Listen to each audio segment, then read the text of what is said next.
every city basically was a star city.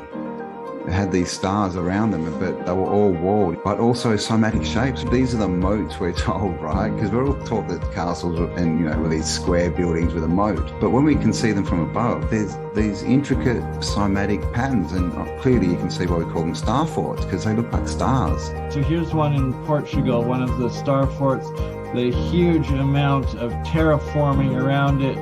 Amazingly, this one is still in pretty much pristine condition compared to the destruction of most of the ones you find today. Piano notes. As you can see, these are all somatic. A sharp, B, C, and they're all these somatic shapes.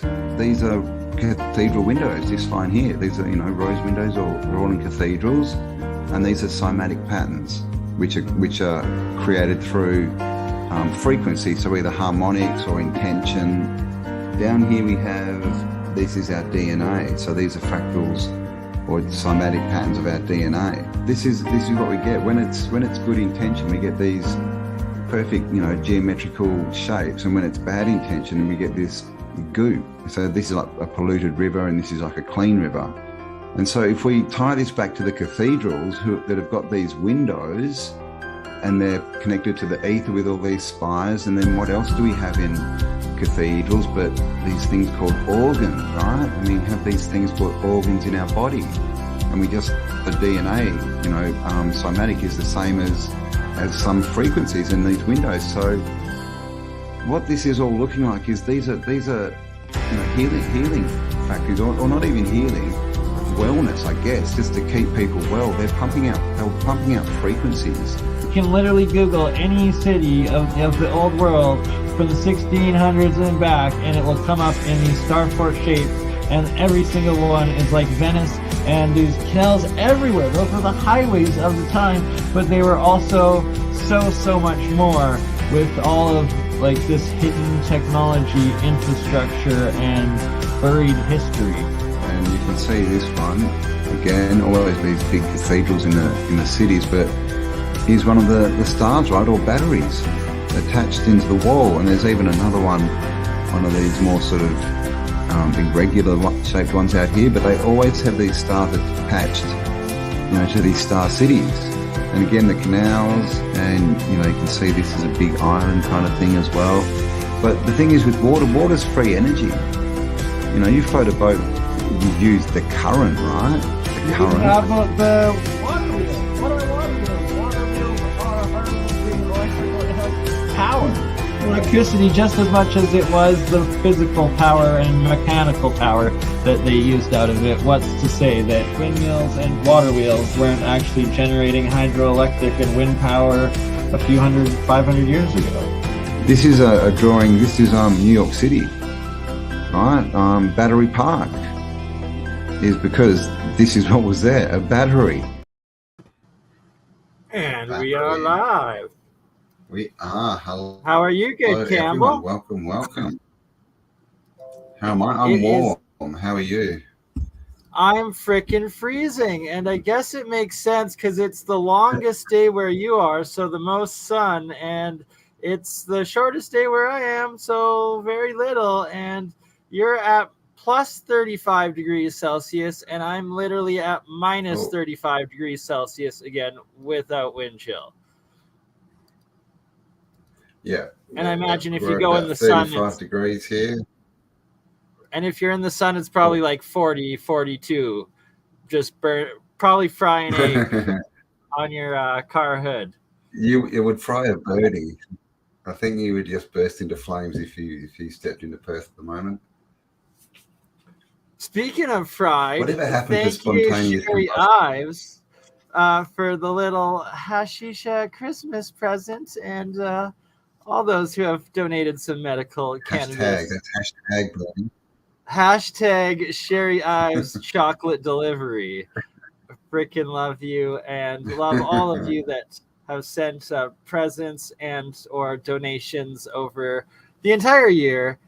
Bless all of your souls, and we wouldn't be able to keep this going without everyone's support. So yes. Thank you, everybody. And welcome to Cindy. Thank you for joining us. New subscriber. All right. So Beautiful. it's the solstice, and Bernie, are you frozen or are you just frozen or are you freezing? I don't know. No, he's frozen. Right, He's like gone. this. He's This back. is He was still talking.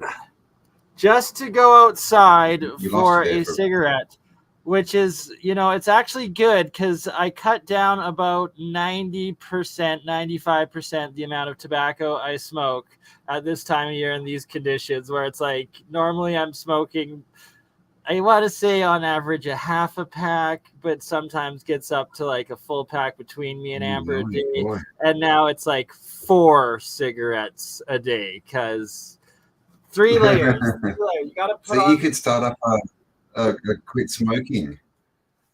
Oh my God! What are you wearing? You've got like a camo onesie. It's a banana, You camouflage look like a very banana. cold hunter. Full You keep snow freezing, suit. Bernie. Is he freezing for everyone else, or is it just me? Can you let me know Right? in the So it's chat? Is like Bernie freezing? I had to try out Sherry Ives Christmas chocolate before the stream, and You got thus chocolate too. Wow.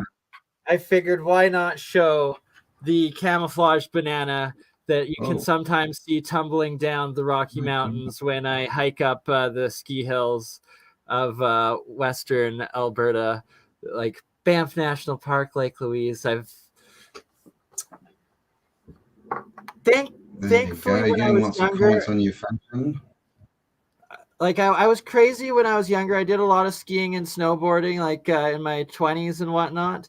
And this snow suit, I actually still have 3 remaining Oh, pairs you of the keep snow freezing. pants and 4 of the jackets. 2 are the one I'm wearing, and 2 are even thicker and warmer that I should be wearing right now.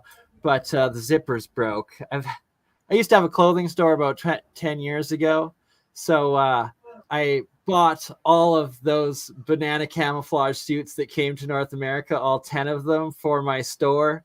And then when it went under, because it was the 2008 recession when I opened, just horrible timing, I ended up with 5 of them and just keeping them. So it's like I'm the Bart Simpson, same 5 of the exact same items in the closet, always wearing the same thing.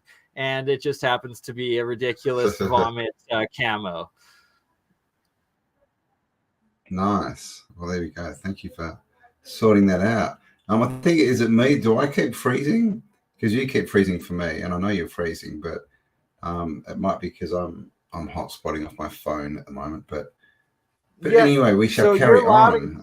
You've frozen again on me, Bernie. Well, Campbell, your video and sound's loud and clear. It hasn't cut out for me, so just continue on. And it seems like I'm still good on my end. So cool. Yeah. All right. Well, I'll just keep going like you're not freezing. It's just it's the weather. It's the weather. Everything's a fractal, right? You're freezing, and so now you're freezing. I mean, come on. But it's cold. The teeth are chattering. All right. So happy solstice to everyone. Exactly. Yes. And whether I just you be cold or hot, we hope you're enjoying your day. We have a massive lag going on. The equator and the pyramids. And I literally, just before this stream started, I was watching Annex T channel, ANYEXTEE, and he was streaming live from the Giza plateau, the sunrise in Egypt, showing the solstice alignment as the sun was rising in some of, I believe, the Luxor, or no, sorry, not Luxor, one of the religious temple buildings, not the pyramid itself, though. I think he's going to the main pyramid for the sunset. Karnak or yeah, I think that's what it was. Egypt. I believe you're correct with Karnak.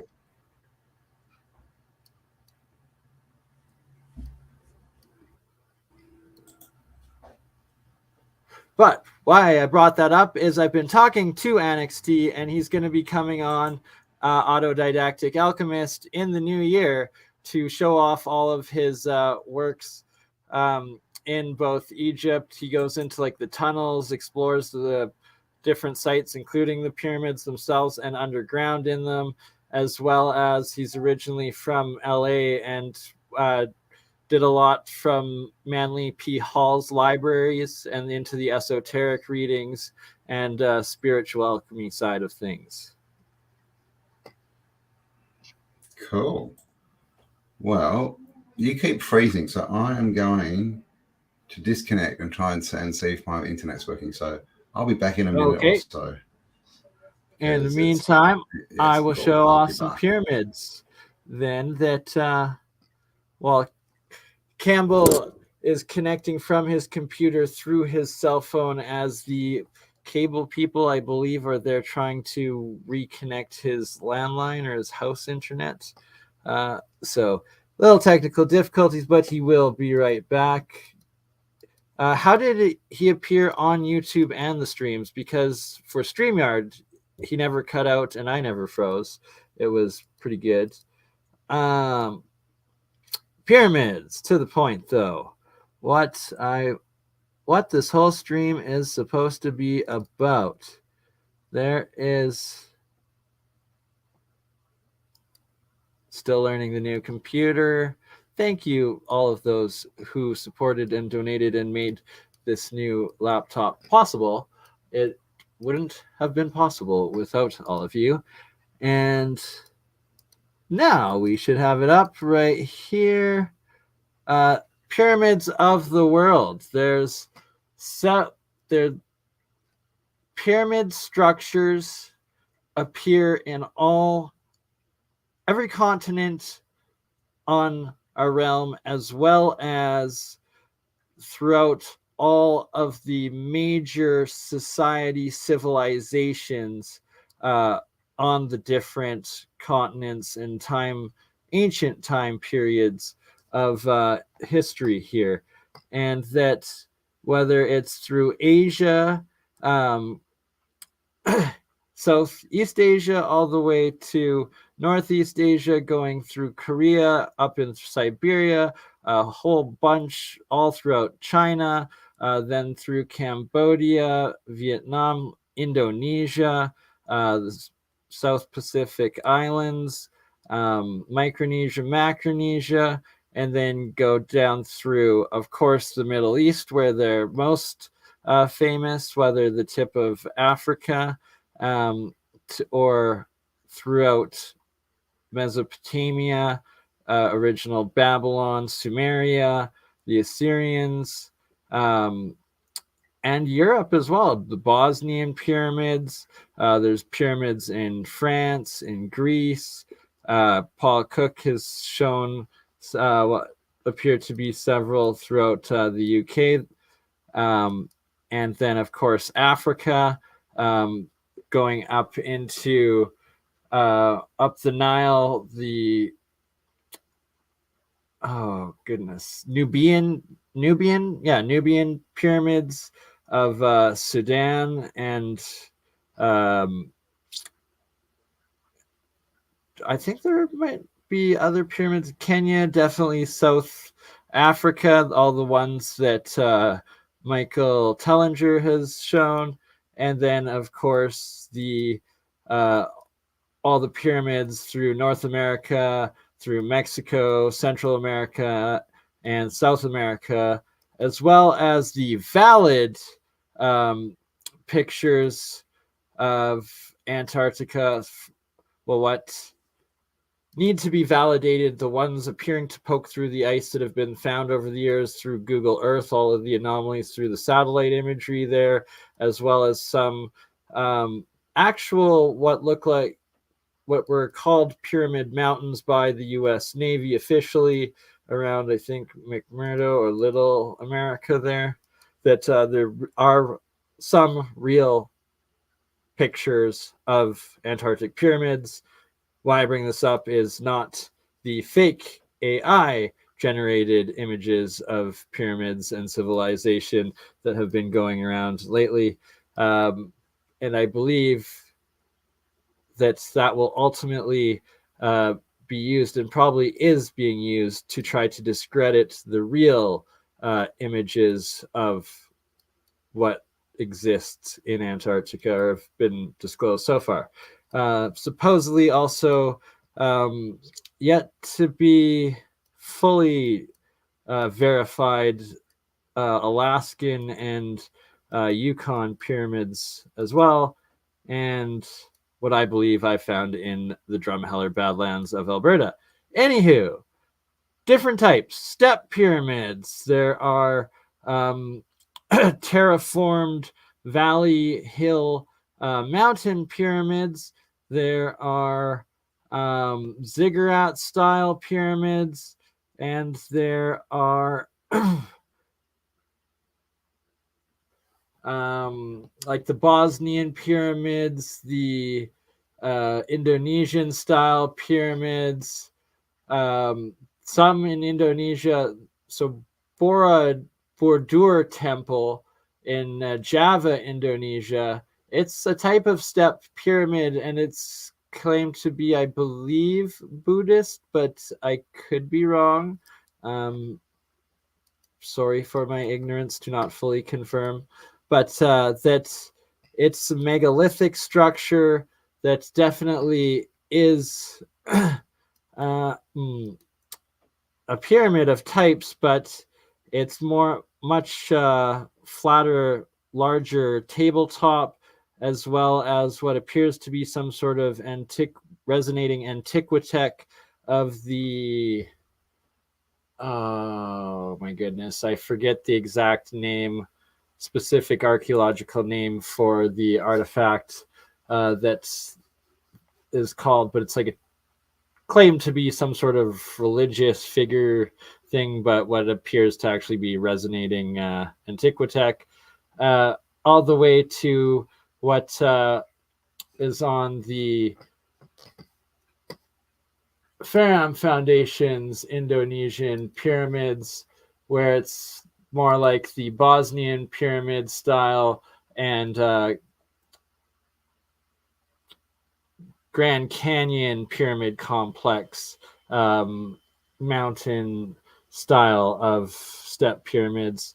This on screen now being an example of the Indonesian mountain style step pyramid, and that there's several of these in and around Indonesia and the surrounding Asian islands here.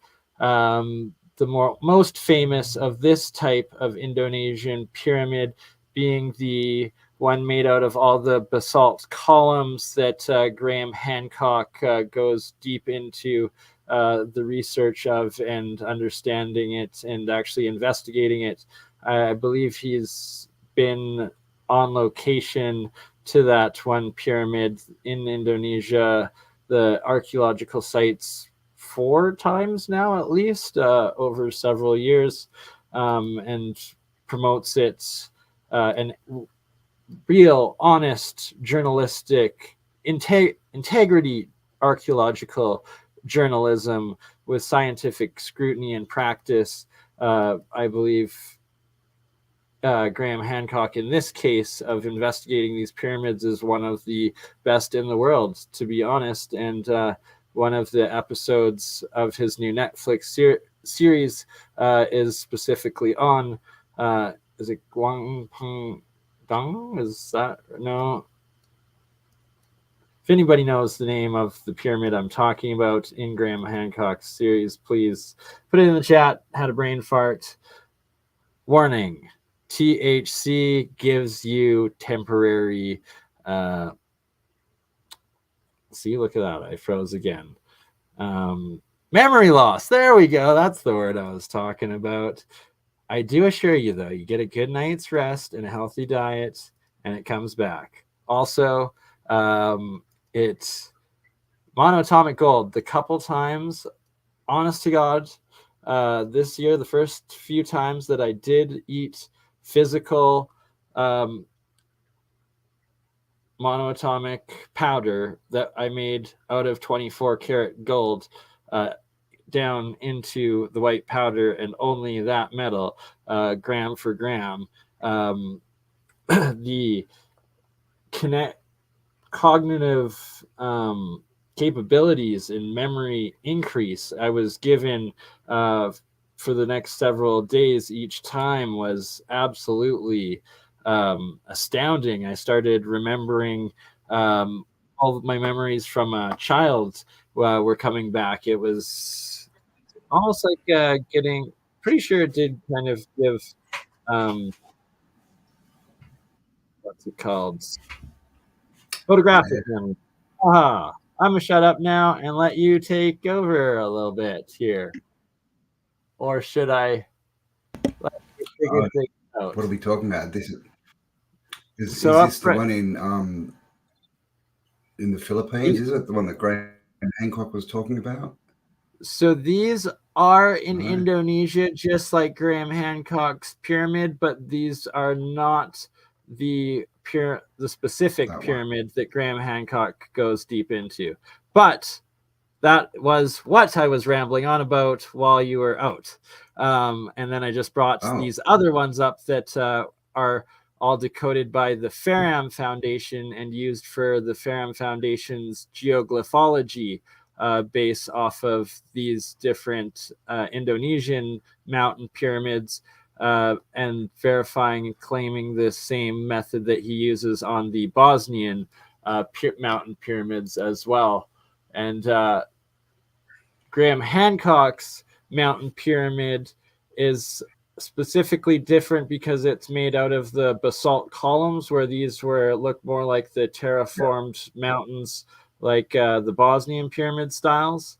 And it just goes to show that there's all sorts of different ancient massive pyramids throughout Indonesia and that area, including in the capital of Indonesia, Java, Indonesia, the Borobudur temple, which is claimed to be, I believe, Buddhist, or is it Hindu? I'm not sure. One of the I think it's Buddhist. It's around there. Or Buddhist.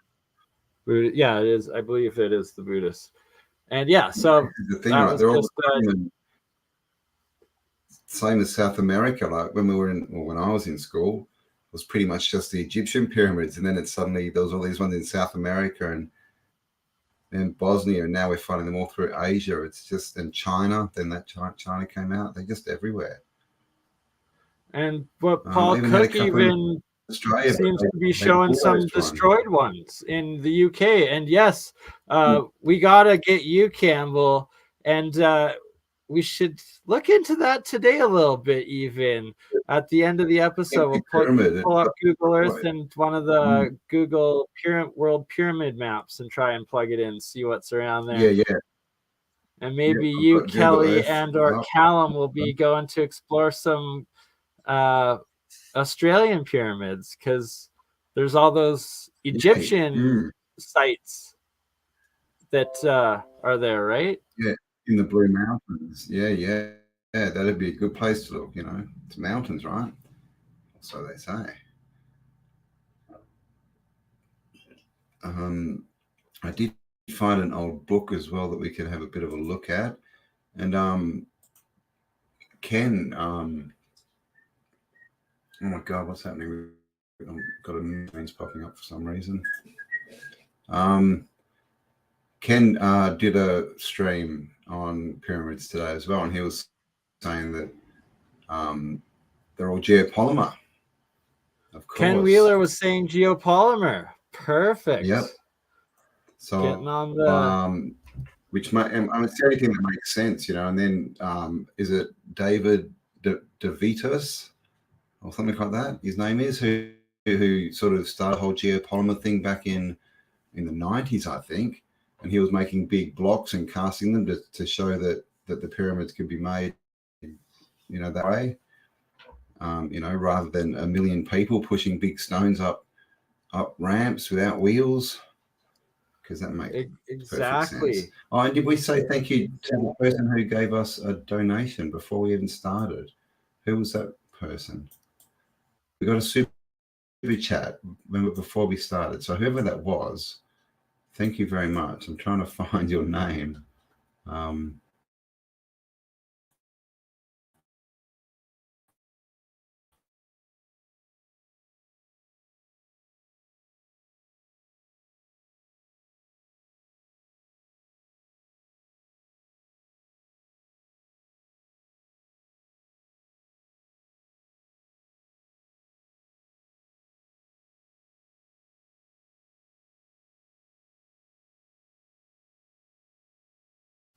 Campbell, you still there? Or did we lose you? Oh, is Campbell frozen? I think he might be frozen. In that case, let's play a bit of Ken Wheeler's video, also known as the Aurea Apophysis. And I didn't have time to watch it before the start of the stream, but it just, you gotta love synchronicity. And Ken Wheeler here, amazing, amazing individual.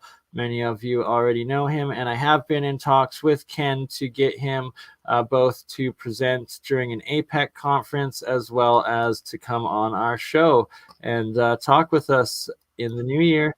Hopefully, he takes us up on this offer. Let me know in the live chat if I'm still here and talking, or if Campbell is back as I get this loaded. Okay, just me. Campbell disappeared. Hopefully he'll be back soon and his internet is working. Giant carved blocks of stone, many of which are absolutely astronomically huge, up this impossible ramp. And actually, as it's been plotted out by computer, this one ramp, the sound still works. And they actually came up with an external spiral, which is proven to be completely impossible also. This long ramp would have 3 times the mass of the pyramid itself, to be anything other than a pitch that is absolutely less than like an alpine ski slope where you're trying to get up extreme high velocity. You could actually have an extreme angle, but no form of weight materialist nonsense, such as aliens and all forms of absurdities. And it's been proven mathematically, the Great Pyramids of Giza, for example, were built in a relatively short period of time. Just the Pyramid of Khufu, for example, relatively short period of time. But this idea that endless thousands of people were needed to construct it, everybody agreed to the fact that these people are the great builders. You have these ridiculous methods of, you stick enough endless thousands of people and enough brute force on it, it can get done. Well, it could, but it would be ridiculously stupid or ridiculously impossible, and that would never be done by the great builders of the pyramids of Giza. And it would take an astronomically long period of time, which we know that these were built relatively quickly. Now, my definition of relatively quickly is certainly different than yours, but using extreme brute force and endless thousands of people is absolutely impossible. It's just an absurdity. So let's get to it and actually combine a few things that we know are true. Now, this was proven that the white Tura limestone, the outside casing stones, which were actually peeled off over a period of like 2,000 plus years to actually build houses in Cairo. They were actually peeled off. The only external white Tura casing limestones exist at the top of the Great Pyramid because it's just too damn high.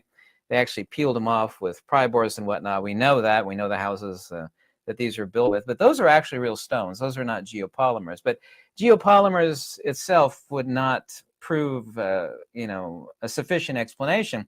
However, the geopolymer explanation is accurate. However, the external casing stones are actual stones. Like, well, how did they get such a tight fit? Well, the ancient Greeks actually figured that out. They got from the Egyptians. We don't know. So let's paint a really, really simple picture. And by the way, I've been talking about this for a very long time. This is a map due to satellite imagery of where the Nile, all rivers change course over many thousands of years. Over here we have the Giza pyramids. You may or may not be able to see this, but the Giza pyramids are right here. Currently, the Nile River is way the heck over here, but it's measured in thousands of years where the actual Nile River ran.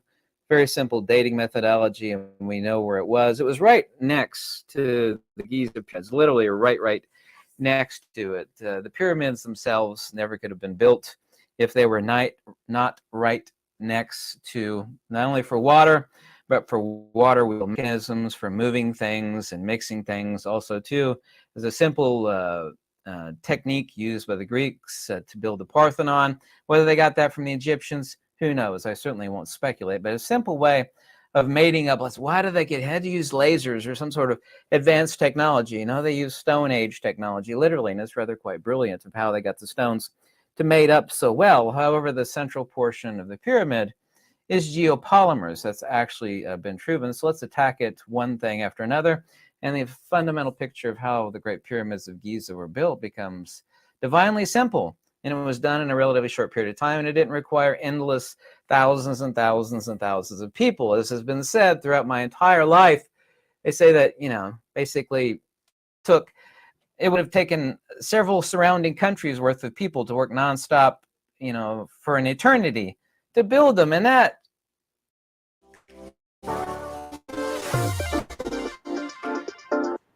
Oh, no matter how devoted I'm or how back. faithful Sorry, internet.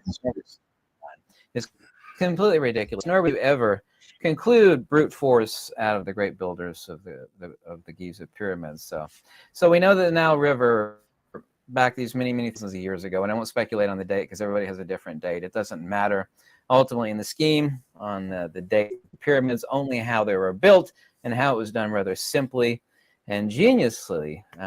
It still took an enormous amount of work, of course. So the white Tura limestones are real, but the central part was a geopolymer concrete made of crushed limestone, clay, water, and lime. This has also, too, been proven with the microscopic samples showing the actual fossil conglomeration in these geopolymers, basically a concrete. Say geopolymers, let's just say a concrete.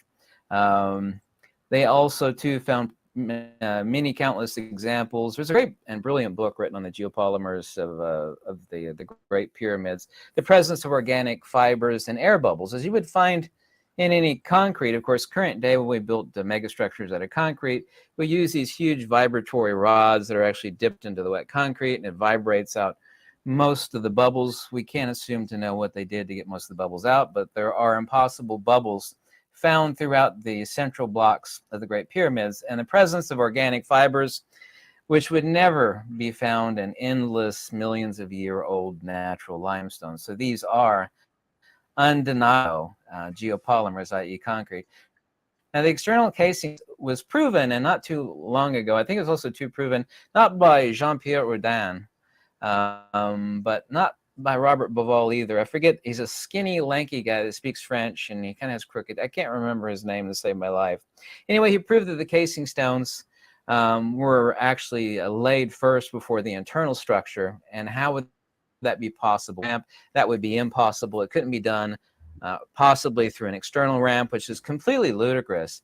Anything that's just slightly less ludicrous than that extremely long ramp, which would have been 3 times the mass of the Pyramid of Khufu, is a spiral ramp that goes around the outside. But they did discover a spiral ramp that ran on the inside. Also, too, it was discovered by Jean-Pierre Houdin, and he gives an enormous amount of proof of this. I'll get on to this third point here in a second. Anyway, the outer blocks, the casing stones of white Tura limestone, were laid first to maintain the angles for the form that's rising. Also, too, they provide slip forms for the actual pouring of the geopolymer concrete of the interior blocks of the pyramids. It helps laying the outer blocks first, helps monitor the geometry of the pyramid rising, speed up the slip forms of the poured geopolymer concrete. Also, too, how are these stones? Now, remember the interior. Now, the granite inside the king's chamber, that is actual stone. That is not poured geopolymer. Is there a slight possibility that it is? It's possible, but it would comprise less than 0.1% of the totality of the Great Pyramids, not including the external casing stones. If this granite, and of course the sarcophagus, and it may not be a sarcophagus, I won't speculate on that, are actual stones that were laid into place of the king's chamber. But how they actually smooth the outer casing stones and the extreme precision of the granite.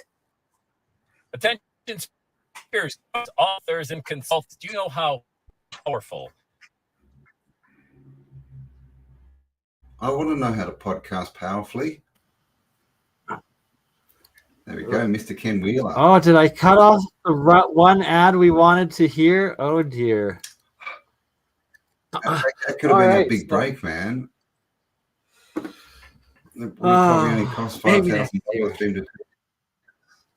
Gosh. Right, exactly. So, just give us Mr. Ken Wheeler. $5,000 a month, so we can act like we're gonna make you famous. And sell your soul. You'll be a podcasting millionaire. All right. I've got a video here of the guy he was saying he couldn't remember the name. It's pretty sure his first name is David, and it's Davidovitis. Oh God, I don't even know how to say that. David Ovitz. Daviditz. Yeah. Anyway. Bless his soul. I'm trying to speak.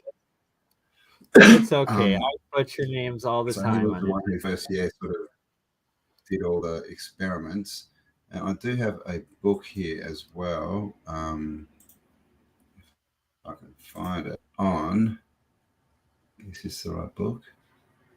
Yes, it is, on the pyramids, which is handy because that's what we're talking about. Indeed. The Solstice alignment pyramids. So here we go. This is a journal.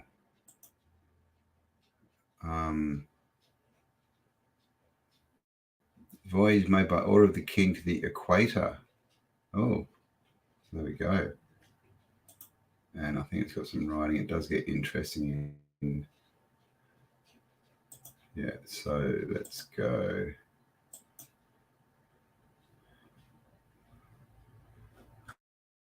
What have we got here? This is not pyramids, but this is interesting. Paul Cook might find this interesting. Again, I can't read this. It's French, but see how it's got all these names on all the tops of the mountains? I'm wondering if they're like where the water's pouring out. Could be the geoglyphology. Or maybe from above. Yeah, they could be pictures. Good point. Yeah, right. Nice one. Hang on, let me just get to the pyramids. Oh, come on, internet. We just got new internet and it's supposed to be amazing, and it's not being amazing. Never is, right? What do I do now? Do I go backwards? Do I go forwards?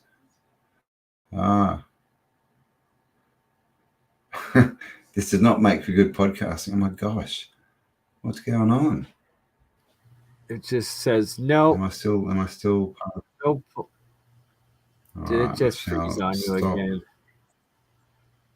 It just did. So I may drop out again. Yeah, we just got the internet changed, and now it's supposed to be like the best high speed, the best ever, everything, and it doesn't even work. So it's trying to keep up with my phone basically. So that's not good. Tisk. Tisk. You have to use your phone just to. And it's 2022, right? I mean, with all these satellites in space, we should have perfect internet everywhere, right? But, well, that Elon the savior, if that's how you feel, the Starlink, you got it. Starlink, that's what we need. I think we need more red sports cars as well. I think that'll improve the signal. Sending them to Mars, nonetheless, correct? Sending them to Mars. All right, hang on. What have we got here? It seems to be working. I've got a few pictures. Should we try it again? Let's see what happens. Try one more time. All right. One more try. All right. So this time I'll go. We got it. I see pyramids. Measure of the three pyramids. Is that right? Well, I mean, Premiere, so that's not pyramid. Astronomical measurements. What's this dude doing? Oh, look, he's looking up at the stars, and he's looking at a clock, and he's looking at them both. There you go. Bit of a And we voyeuristic got, picture. looks like power there. Oh, I didn't. Oh, yeah. Fuck. He was holding a big light. I didn't even look at that.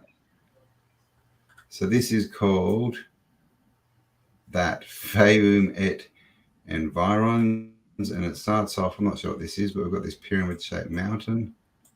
Oh, those line drawings are freaking my eyes out. And it looks like they start digging into it. Oh, Buildings. of course, right? Let's know. just take that Oh, ancient monument and turn it into a quarry. Just and quarry her look, down. it looks like, did they shape that out of that mountain? Do you reckon? Oh, I see what What you're are saying. showing? Potentially, did they mine a mountain down? Good question. Could be Yeah, like possible. started like this, and then they mined Or they it, poured a and they got to giant this, blob. then they cut it down to this. Like if it was Yeah, geopolymer, maybe, yeah. potentially chisel it down. Interesting. So two pyramids. Something coming. So here you go. Here's another sort of bent pyramid. Another one in the background, and looks like there's lots of pyramids there. So this is We're looking at the Fayum Egyptian surrounding two brick pyramids of the east. Pyramids at Maya, blah blah blah. France. Oh, authors French. So I haven't got heaps on it. Yeah, it's in Egypt, so they're definitely Egypt. Okay, it's the Egyptian pyramids. So yeah, Gotcha. not sure what they're trying to show us with that one. So now we're in Memphis, so there we go. We've all sort of seen this layout before. Of course, it's a circuit board. Look, we've even got the plug. It's about to like plug in. All right, look at that. It looks like it's a macro processor. It looks like a microchip, but on a macro scale. And then the fact that they're made out of silicon and quartz, that's pretty much exactly what your microchips and your processors are made out of. And the story goes that wherever the conquistadors went, they stripped the gold or the metal capstones and layers off of the pyramids, and that would have been your electric connectivity of a conductors, macro machine. And of course, we've got these three smaller pyramids that don't get talked about much. They sort of do get mentioned. And then around the Great Pyramid, there's even more. Now, most of these, I think, are gone now. You can see there was another three pyramids there. These are, it says ruins in ruins. That one looks all right. And then these ones all look smashed as well. There you go, ruins, pyramids in ruins. So it looks like there was more there back in, when's this, 1700s, late 1700s. And then tombs, right? Look at that, very, again, circuit boardy, isn't it? Like, and of course, we've heard about the piezoelectric properties of bones and all this weird stuff. So who knows what's going on there?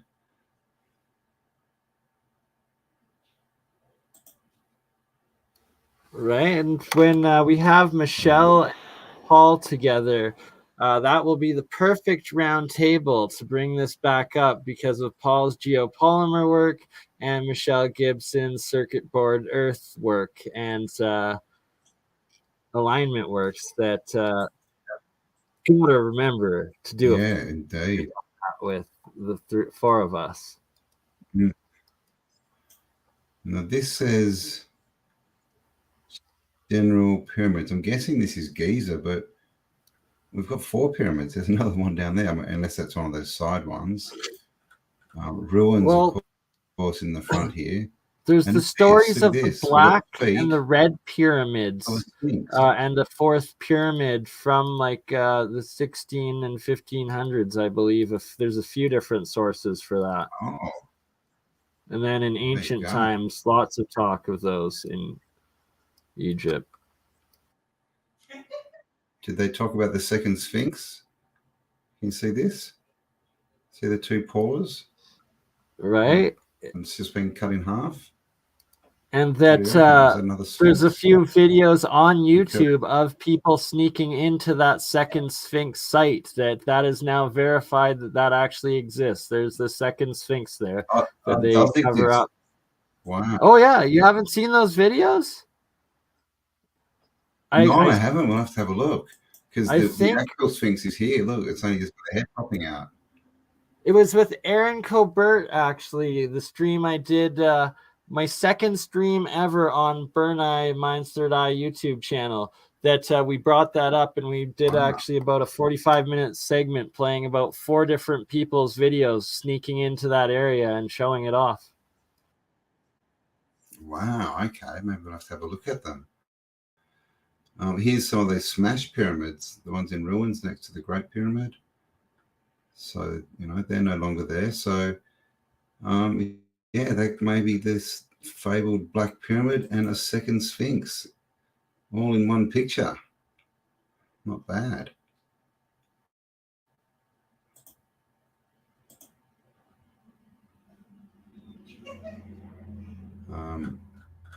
All right, so this is, looks like they're starting to dig the old Sphinxy out. That must be Napoleon, right? Oh, that's right, he didn't exist. These two are going, yes, look, I told you it had a body. And again, we can see these extra pyramids up near the Great Pyramid. And again, another 4th pyramid in the background. Curiouser and curiouser. So is there another star in Orion's belt that would match up with? Because isn't it all Orion's belt?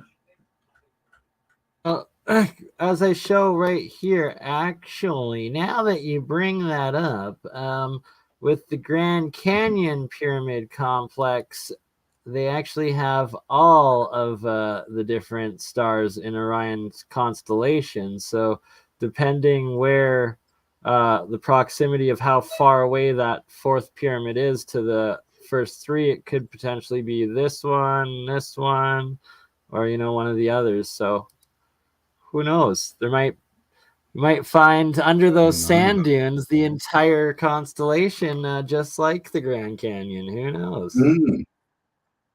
Exactly right. And look, it looks like there's a door exposed on this one.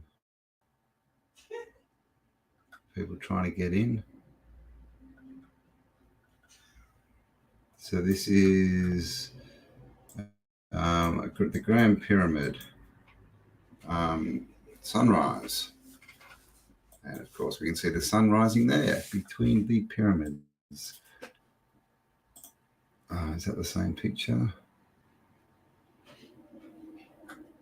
Okay, again, showing, so the 1700s, showing, you know, some of the destruction of what they actually found when they turned up. Because that's the thing, like this obviously sat there for a while in ruins because, you know, if people were living here, they would have been using all these resources, right? Well, just massive chunks of rock everywhere. You can see the size of the people compared to the blocks here. And the pyramid's looking pretty raggedy. Look at this one.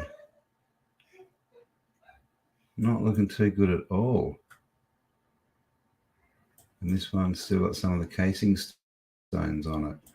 Yeah, look, it's even got a capstone. Looks a little bit, yeah, more together than it is today. That could be the middle one. Maybe this is the edge of the great one. Maybe, who knows? But yeah, look at the size of these blocks, man. They're huge, right? They're just like rolling all over the ground. Which is probably why they haven't been moved, right? Because they're too big.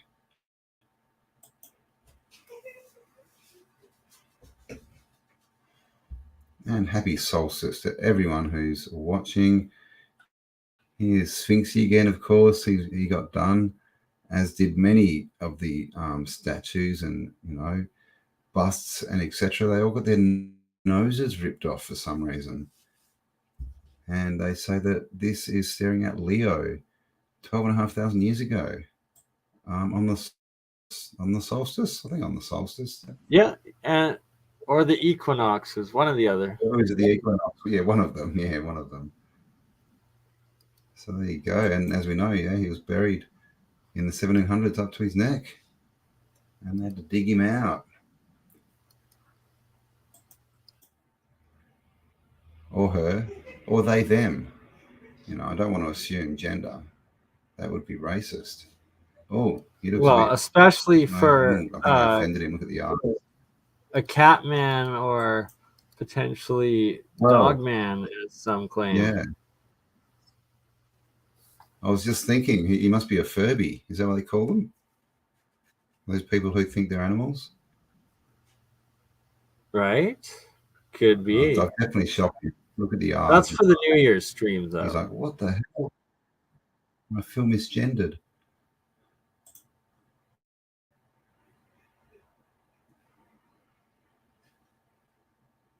And here we have, oh, okay. This is obviously from inside when they got inside. Brought their ladder. And this dude's climbing up with his candle. Wow, man, imagine like busting into the pyramids. I mean, the first one's in there in a long time. That would be pretty cool. So here we have a map. So here's that doorway we saw. This is where they actually got in. That's still there today. They're just sort of showing how accurate it is. Geometrically, they've only shown 4 sides. Of course, the Great Pyramid is actually 8-sided, if you didn't know. And here Indeed, are the... and today is one of the only days of the year that it actually shows it very clearly being 8-sided is during the solstice. Well, there you go. So, King's Chamber, Queen's Chamber, also they say. I mean, and that in itself is sexist. I think we need to cancel Egypt because, you know, you can't put a man above a woman. God, that's sexist, man. I think we need to review history. And here's some more of the construction. Just showing, it's just rough blocks. You know, we're told it had this casing stone on it. Maybe it did. And just tunnels and things.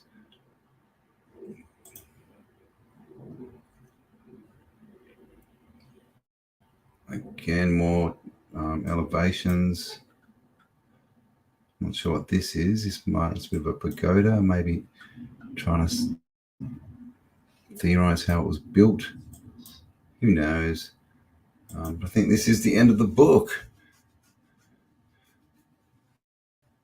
Okay, we've got some pictures from inside. How did they do? These are pretty good, you know, representations, aren't they? Of the pictures they found inside. Who drew these? They're very, very well done. Oh, is that a giant? Ooh, oh, yeah, there's plenty of them carved throughout those Egyptian pyramids. What? These dudes are stone beaters or something. Oh, got some music going on. Some flutes. Feeding the cows. Oh, these guys are about to throw. I think they're having a pillow fight. Come on, I'm going to eat you first. Wee-hee. And there you go, the daily life of an Egyptian. Clearly, we can see all the tech and tools that they've got to build pyramids. So clearly they built the pyramids. Undoubtedly. Copper chisels. No, it was more likely Copper chisels, man. with geopolymer. Geopolymer. Are they trying to put this man into the geopolymer? What is going on there? Maybe he's just like learning to do the splits. Like, hold on, we'll just like take the poles apart. You'll be doing Van Damme splits before you know it. This guy's tackling a very large bull. Bull rider. All right, man. Yeah, right. That's the Egyptians, man. They invented the rodeo. People at the markets. Oh, what's he trying to do? Dude, what is your hand doing? That's a bit... Milking. That That's is not milking. Oh, milking. Okay, milking. Yeah, we'll call it milking. Utterly ridiculous, I say. And some elevations, which would be interesting to someone, no doubt. And some weird pictures. That is interesting, isn't it? That looks like some Looks sort of like pistons or energy something. processing unit, like out of a hydroelectric dam or like a power plant. Like those are interesting schematics right there. Here we have wheels, driving wheels. So clearly it's getting spun around this middle bit. And then up here we have, I don't know, picture of something. What does it say? The plain of Cambell. So I guess again, this is French, 1700s. So this is the whole Napoleon in Egypt sort of story with his armies. This is no doubt. Is that him? Is that Napoleon? What do you think? Could be. Could be. Look at those hats. Drinking and riding. There Oh my God, dude. That's no good. One hump or two. Oh, these camels. Been seeing lots of camels lately. Camels are everywhere. Camel raiders. Oh, and snakes. The vipers. So I think it just gets into sort of, boring stuff now. So there we go. Some pictures of the pyramids back in the day in the 1700s, showing a few extra pyramids and an extra Sphinx maybe. So I thought you were searching furiously for videos of people who've been in the second Sphinx burning. I found and you're on your phone. No, you did. no, don't you worry. I got it. I wouldn't not do that. Here we go.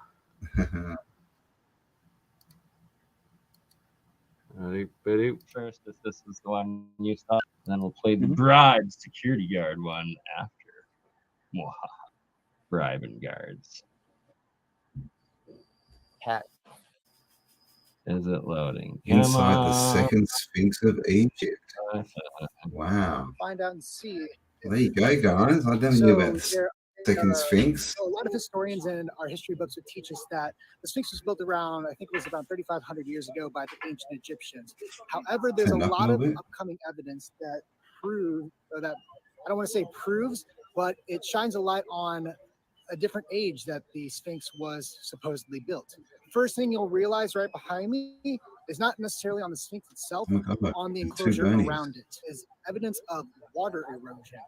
Now, where that comes from is, especially in this case here, is from heavy rainfall over long periods of time. And if you look at the history of ancient Egypt, the last time we saw any evidence of heavy rainfall was around the time of over 10,000 years ago.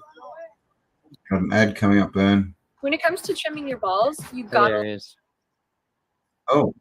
Yeah, you can actually probably skip ahead a good 5 to 7 minutes because he's got to evade being seen. While it was an old ad. We're in the ad matrix. In the new year, there will be no ads as I get YouTube Premium to screw the ads and finally download off of YouTube. Looks like this guy might be trying to take my same approach. Oh, if you do want your balls shaved, there's an affiliate link below. Okay. I'm joking. Yeah, no, I'm completely hit. That's a sexist product. All right, so clearly, like, this shit is suppressed there and hidden, and he's sneaking in. Way over here. So this is it? Hey, guys. There we go. That's it. The second pyramid. This is the second Sphinx. Second Sphinx. Whether And this look at all the entire underground like entrances Sphinx into it. It itself, was like a I'm building not too almost, sure. and who knows how But deep it goes. you can definitely tell it's got a Wow. similar structure to the Sphinx. Let's go around and see if we can get it. See, there's barbed wire here, but let's see. There's only one rusty piece of barbed wire. That wasn't very good security, was it? This, wow. What? Yeah, that's Oh, dude, it's just fascinating as all hell. And that there's Right. actually chambers within it too. That would mean that there's probably Doorway. similar sort of structures and Yeah. chambers within the original. Types of stones that appear Oh, air vents. different, appear to be cut in slabs of some sort. This is the front of it. And again, if there was any sort of head or face, it's long gone, which is why there's such conspiracy behind this and such skepticism, and understandably so. It's very hard to tell if this actually is a second Sphinx, but still we have, as you saw, a Sphinx-like. Oh, I'm showing off object my in the back. non-vaccination Just, from the card front, you can't really in an tell old anything. stream, but I still got it. Still haven't been vaxxed. And you have these Still got super my fine control cut group stones card. again, which is just it's such a wonder every time. Don't tell see Gene this- Simmons you haven't been these back. hieroglyphics He'll get quite angry at you. here. What is this one? I have no idea. He wants to rock and roll all night and then do whatever the government says. Maybe even So just a human cool. praying to something. Yeah. Wow, man, hieroglyphs. Takes my breath every time I see stuff like that. Still gives me flashbacks to Fort McHenry in Baltimore too, for some reason. Oh wow. It's a little open. Really? Looks like there is a That's gate pretty though, crazy. but this Just has that ancient gate is feeling. open.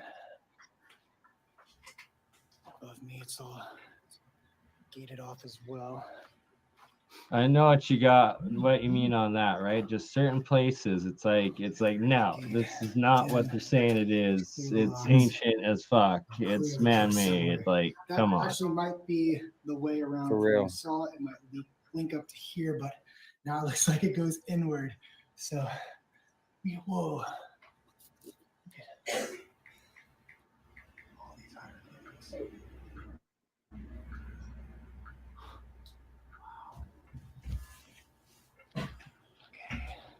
Hey, Stellium7, Mike, man, good to see you. Austin Shamble yesterday.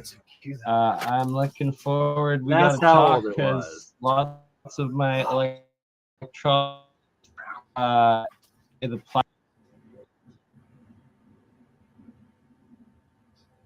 It's very confusing hearing you talk from months ago.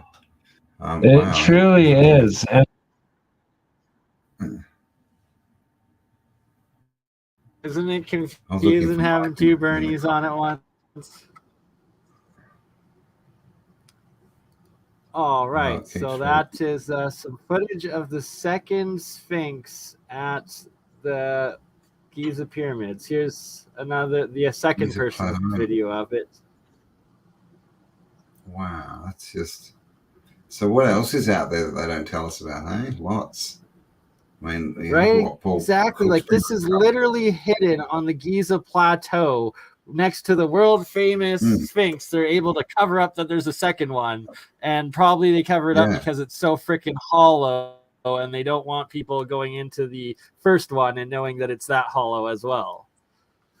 Yeah, exactly right. And that's the thing, right? Cover that up with dirt, put a few plants on it, and it's the same thing that Paul Cook's been looking at, right? There's all these doorways everywhere. I mean, we just don't know what's under the ground, what's been buried. And when we see this Sphinx, how eroded it is, it's not blocks. It looks like it's one giant geopolymer structure. This one here. Yeah. Oh, Anywho, That's enough out of that one.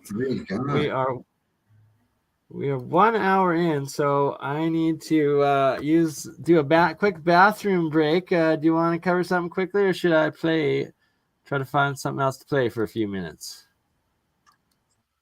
I don't know. I'm sure that there's something I can play. Let me have a look. What's it called? Second. Do we want to have another look at this second Sphinx? Sure, definitely. Let's verify that. Let's have a quick look and see the lost second Sphinx of Giza. Oh my goodness! There potentially, because one Sphinx is on one side of the pyramids, one on the other.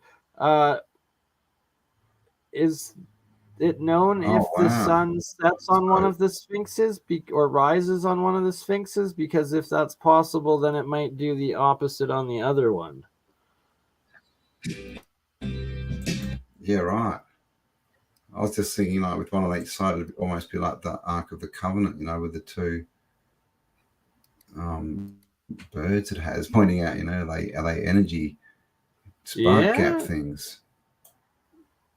Good point. Good question. Wow. All right, let's have another look. I've got another video here of the second Sphinx.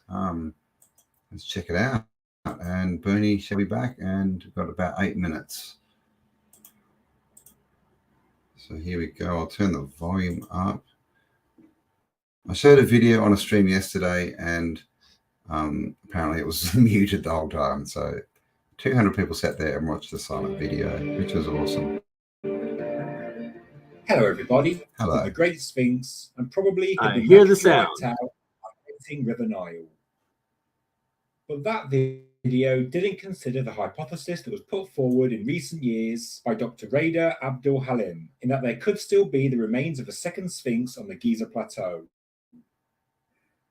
It is a claim that Dr. Raida has written a paper about, and he presented his ideas in 2016 at the International Scientific Conference in Egypt. I had previously looked at this hypothesis and dismissed it, but I thought it was worth revisiting Dr. Raida's ideas because, second Sphinx or not, the structure in question looks to date back to pre-dynastic times and is therefore an important piece of evidence when researching the true origins of the Giza monuments.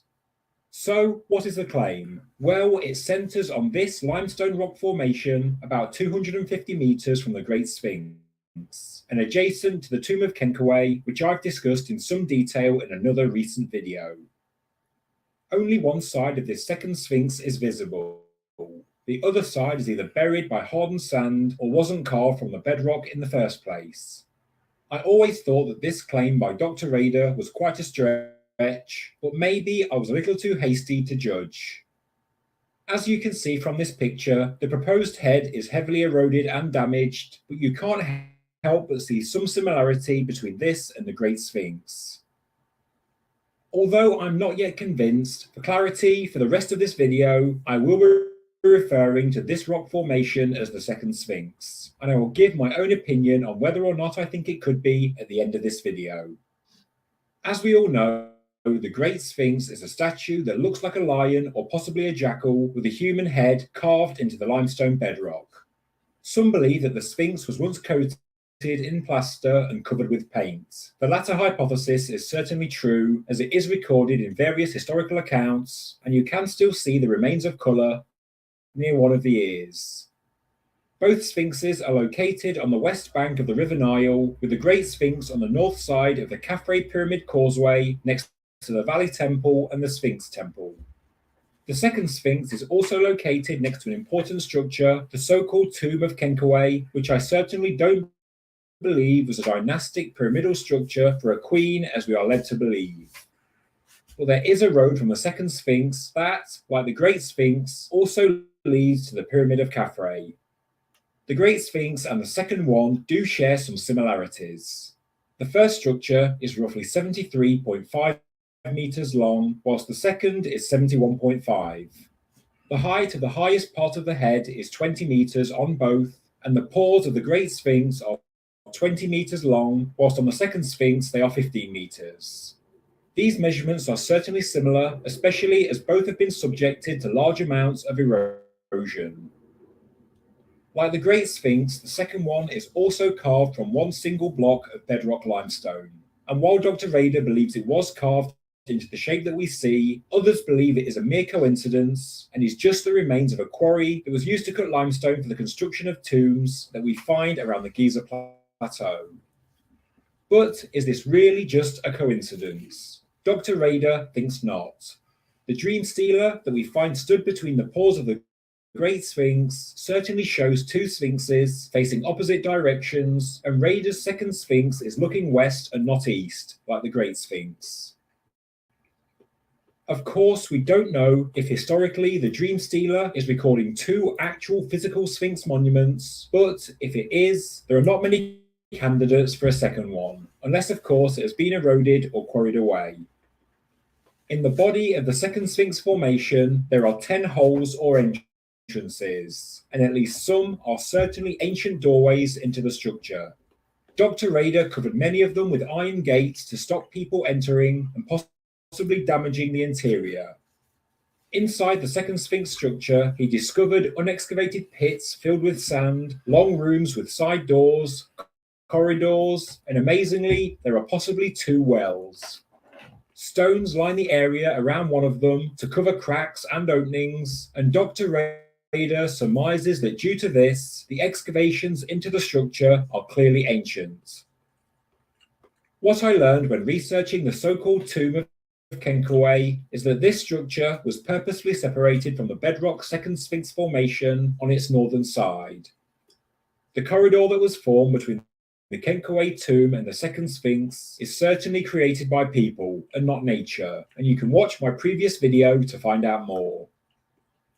On the northern face of the Kenkaway tomb, we see undeniable proof of rainwater erosion, which dates the creation of the tomb of Kenkaway to be pre-dynastic and synonymous with the age of the Sphinx enclosure and the perimeter wall of the Khafre pyramid, which are also badly eroded by rainfall.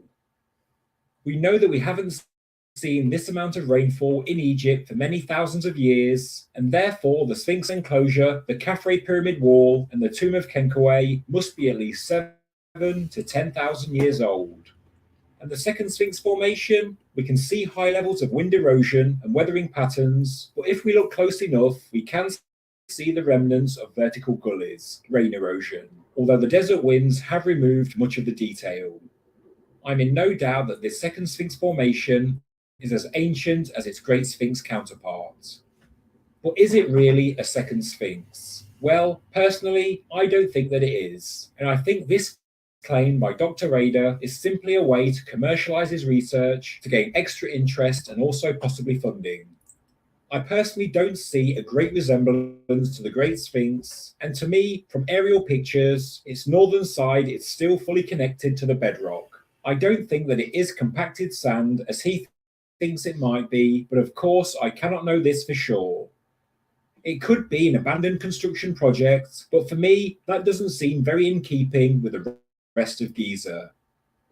But not being a Sphinx shouldn't disappoint us too much, due to the fact that there are unexcavated internal chambers in this rock formation, and because it displays weathering patterns similar to other truly ancient pre-dynastic Giza structures, I do think that further investigation is necessary.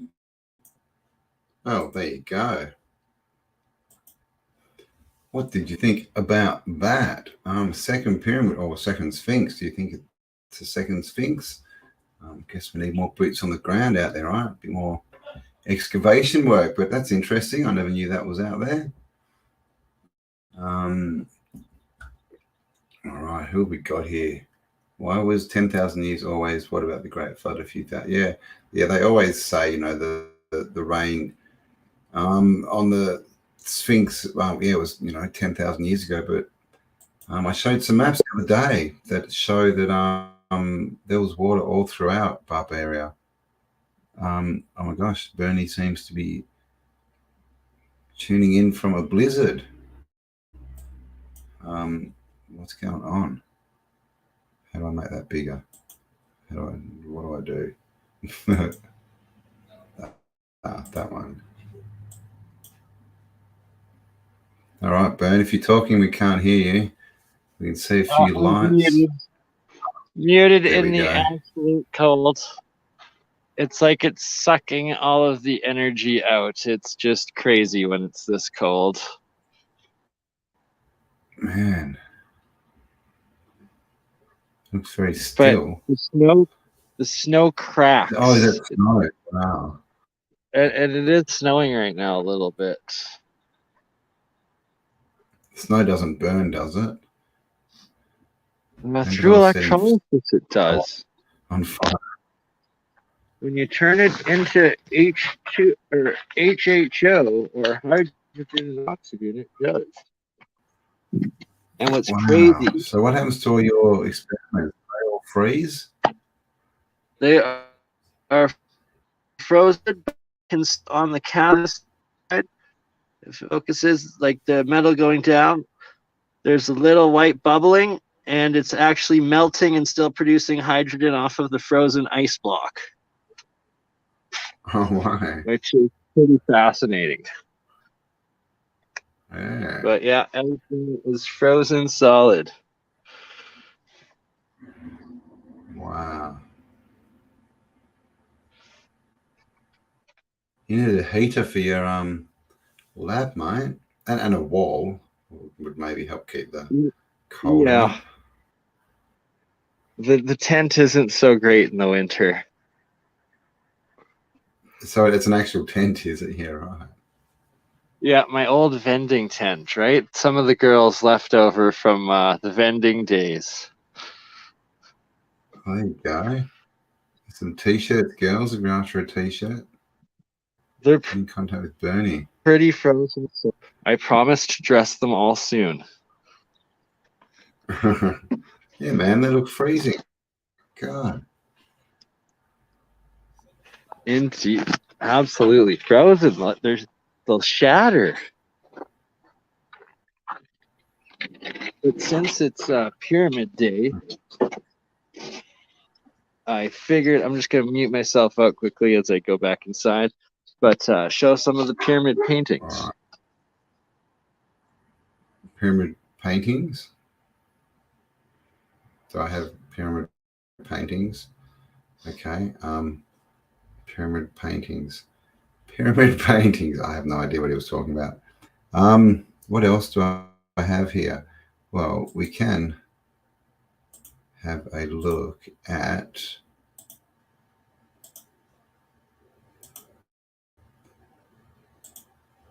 the Googles, right? We have up here, is that in the right spot? Oh, we're sideways. I think that's China down there. Russia. What have we got? Oh, that's a wall. China's over here more, isn't it? There we go. Pyramids in China.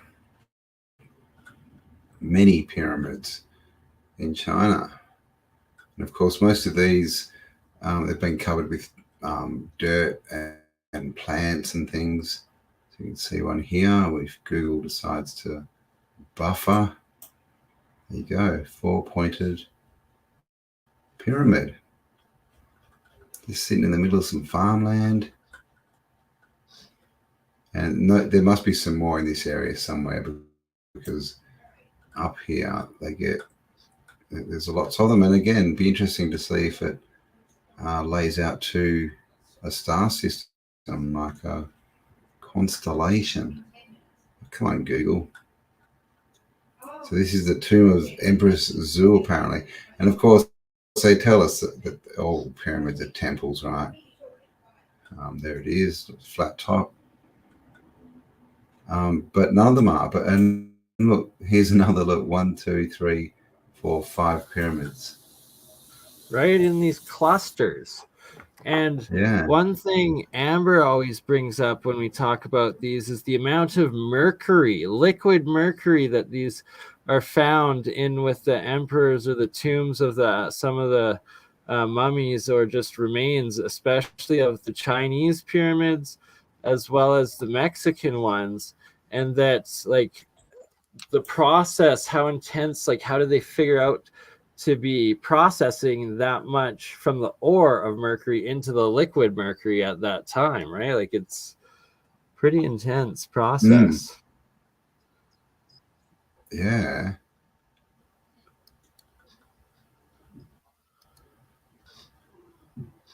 That's what you should call your alchemy. Intense alchemy, because you're in a tent.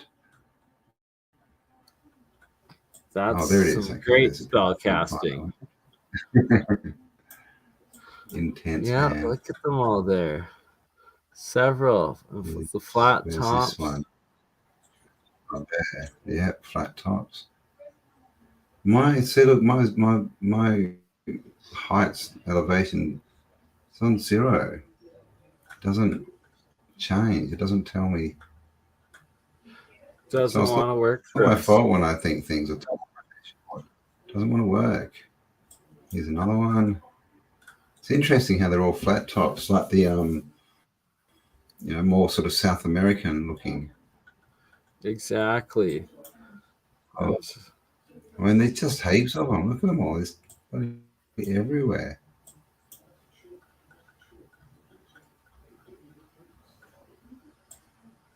Another few clusters up here.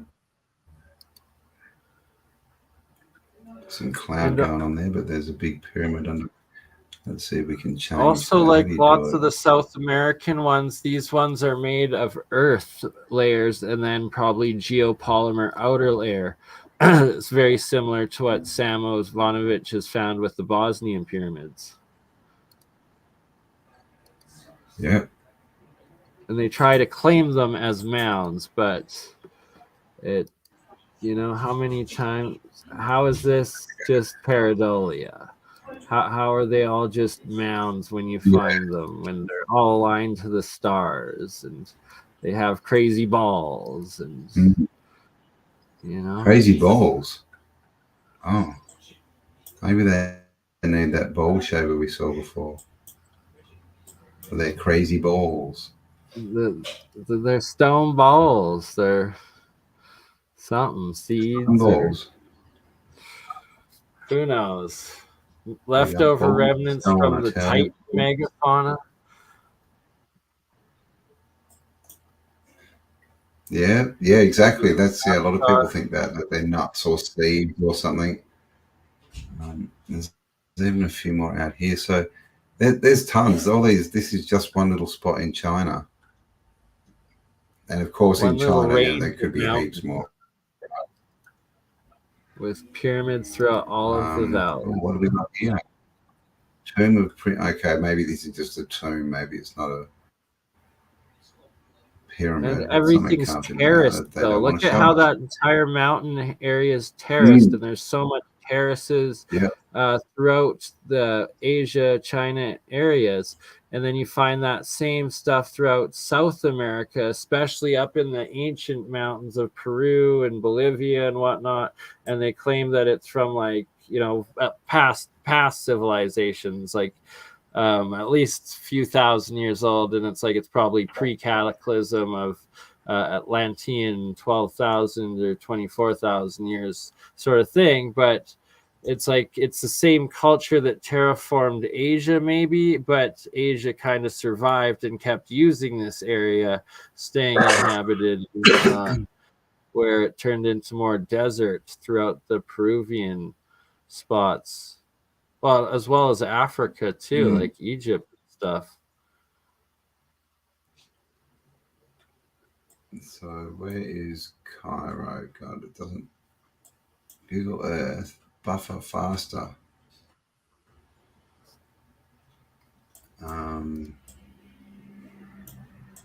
Should be just about here somewhere, shouldn't it? Pyramids. Oh my God. Embarrassing. All right, let's go. Giza.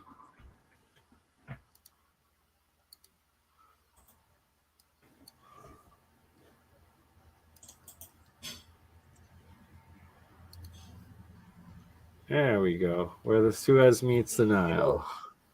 I'm guessing this is the pyramid complex. Oh, is that it? All right. We're still not there. Where are you, pyramids? Oh my God. They're behind Cairo, back towards the desert, sort of thing. On the sort of out here, aren't they? Yeah. Yeah, just off the Nile. Gosh. But they've stolen the pyramids, man. Okay, here we go. Great Pyramid. Pyramids got seriously mud flooded, aka sandstorms, aka did an ocean wash over? Got these 3 smashed up pyramids. A few out the front. So there seems to be a lot missing from this picture. Like in that video we were just watching, it was showing, I mean, look, you can see these lines. It was showing all these buildings. And they're all sort of covered up. Let's see. We'll change the historical image and see what happens. Not much better. Satellites don't work that well in Egypt. But, I mean, look at this. See how they've just cut this line in here? And what are these? What are these? What are these? Giant beams from being washed away, or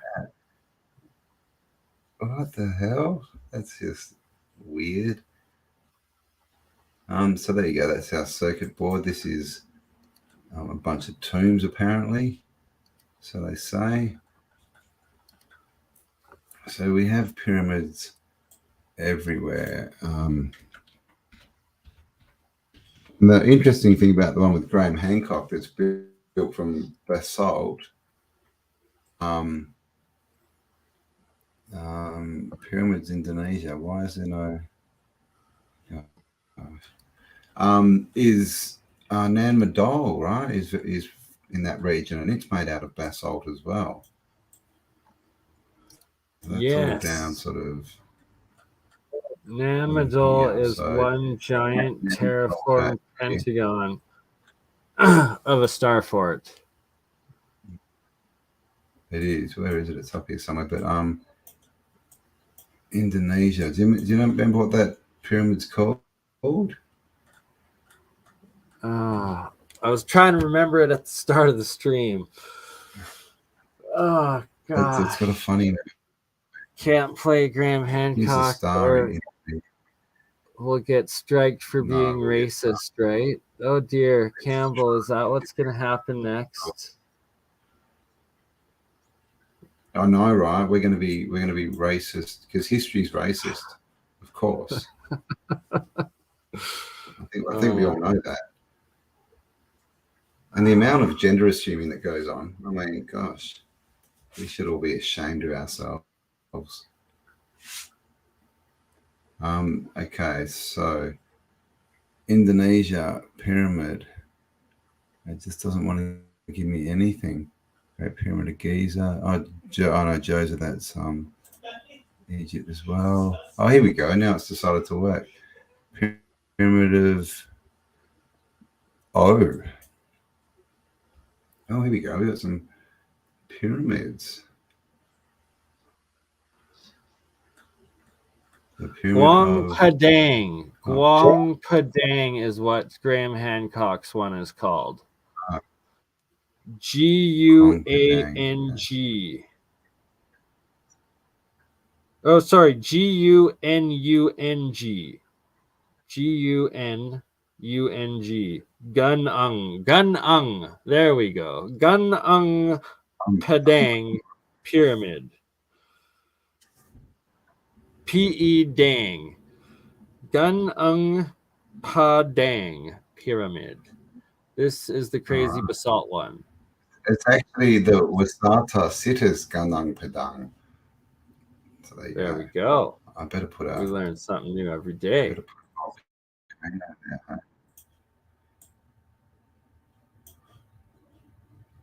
All right, what's it called? This one.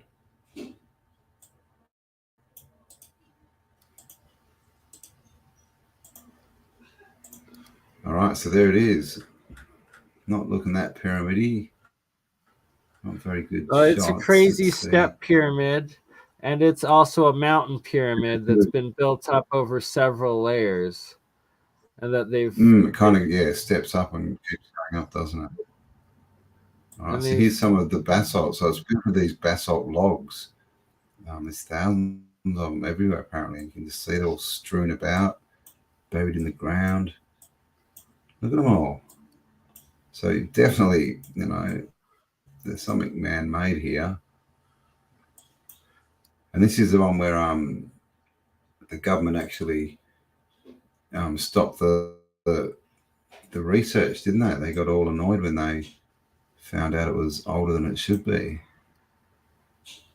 Yes, sir. They tried shutting it down a few times, and Graham Hancock, he actually has done really good work on the site. Keep going back. I think they did like intense LiDAR on it. They found that there was like inner chambers and like the oldest inner parts of the pyramid with like something still running in it, I believe. And that's when it really got shut down.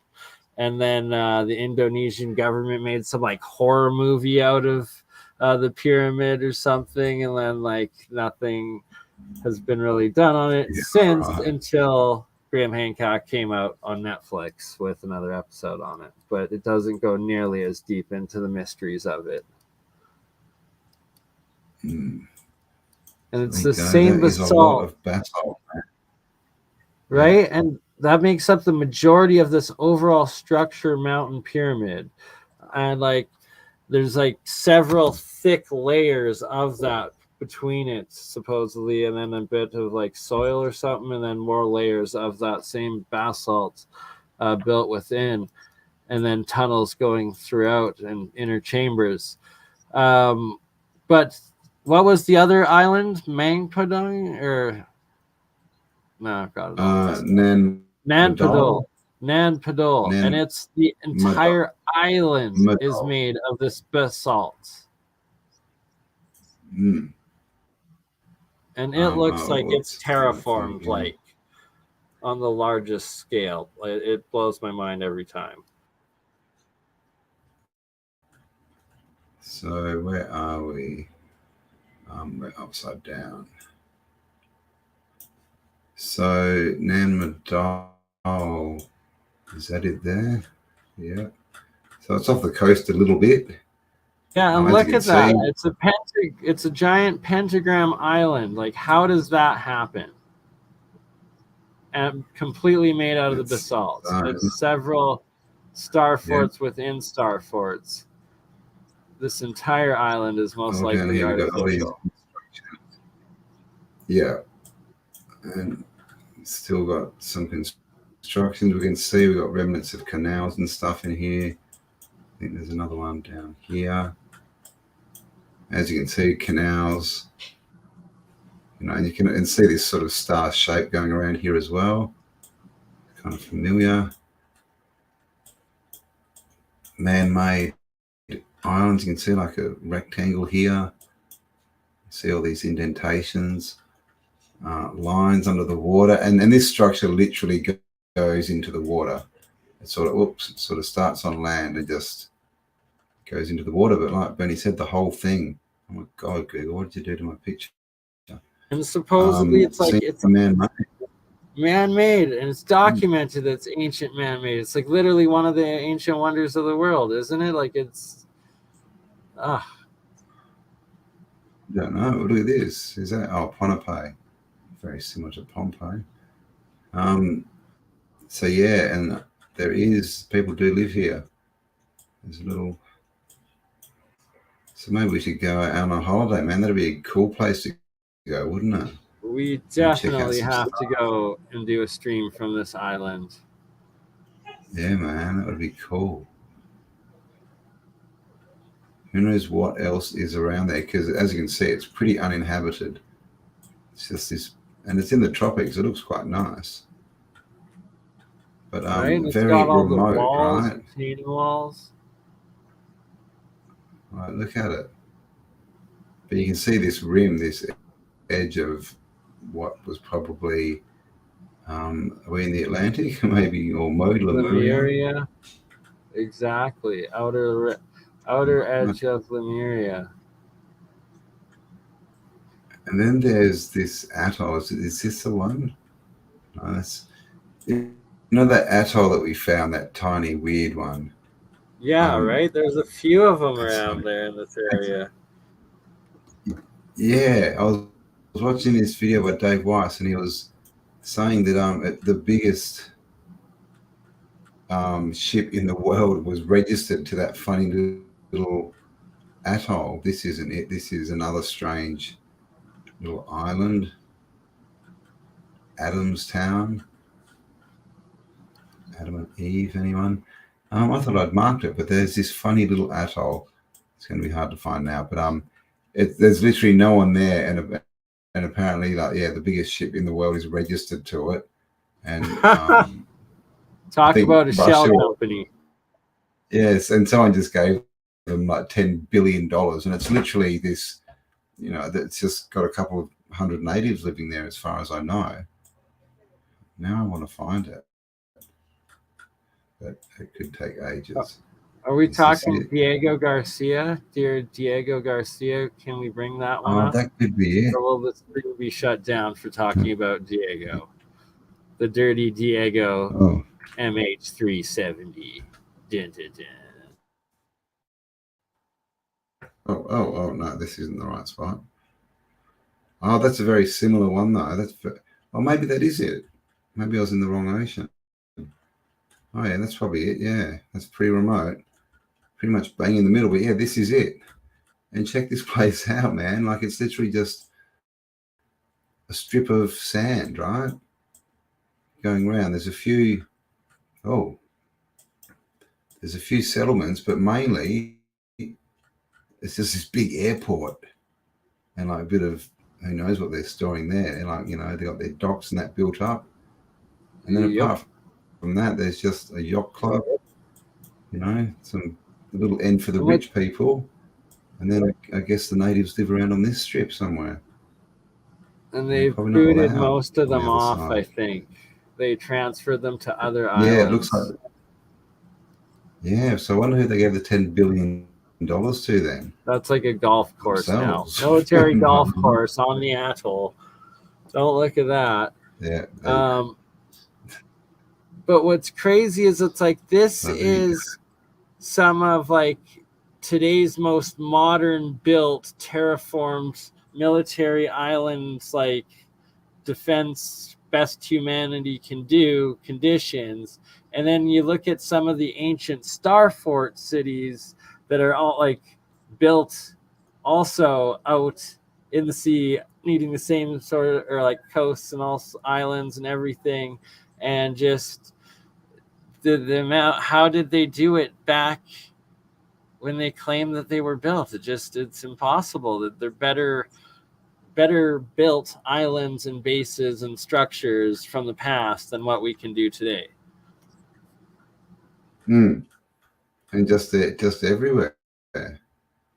What's this? It's out in the middle of nowhere again. Buried star, maybe. So nothing that good there, but yeah, this is the thing. I mean, this island's got man-made canals on it too, by the way.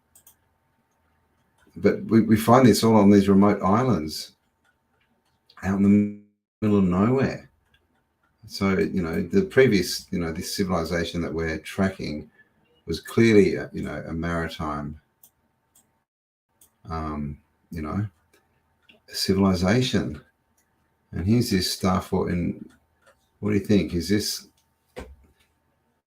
Could be a star fort, or it could be, a dam, maybe.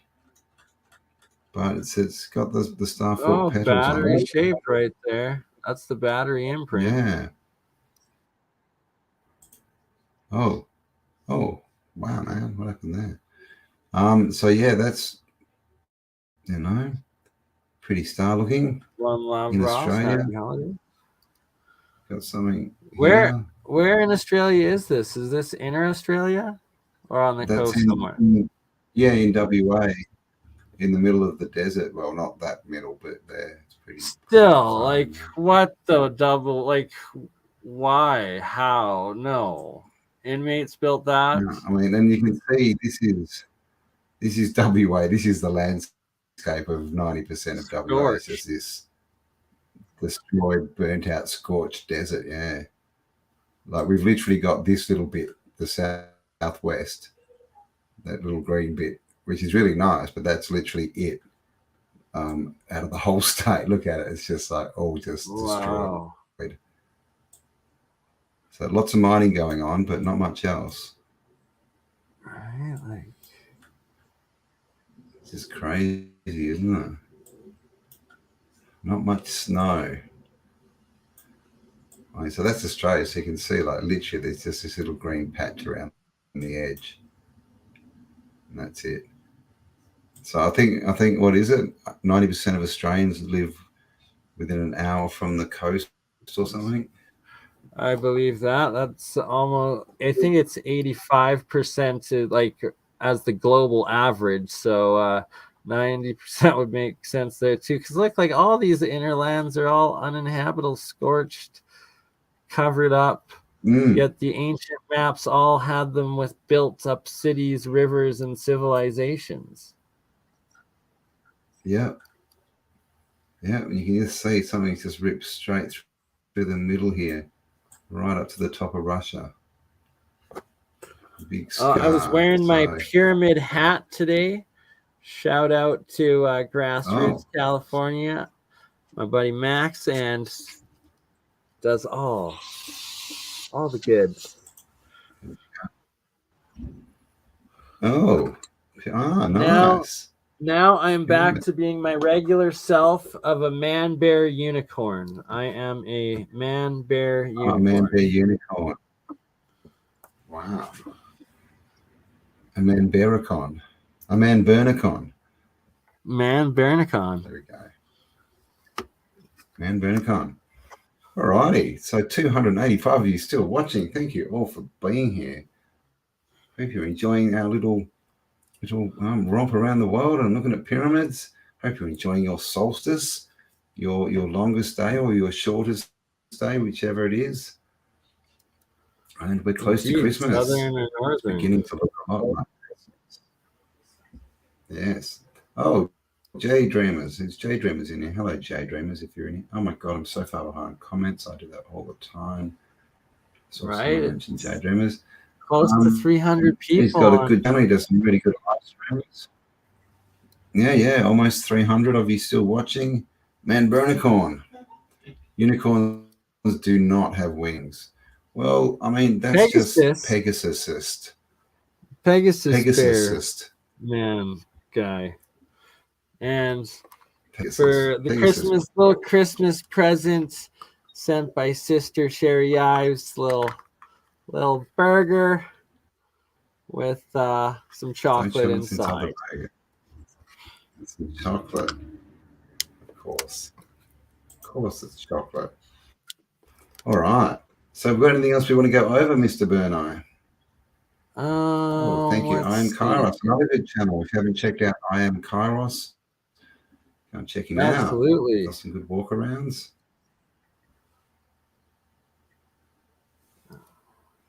Okay, I do have. It's an angelic chimera. 10 euros. Oh, thank you very much, James Green. We appreciate your support. Do you have a server to load and upload? Do you have a like our own? You mean? No, we don't. I think it can be done in Discord, and I'm thinking, does Zertus do that? And I need to talk to him. Yeah, Zertus was all that out. Yeah. 2023, we're going to be getting that. Look into that because I lost heaps of stuff. Actually, I've still got to see if I can recover it, but yeah, I lost so much stuff. It was be good if it was back up somewhere. I've got a new solid state hard drive that I've started downloading and backing up the different videos. How big is that?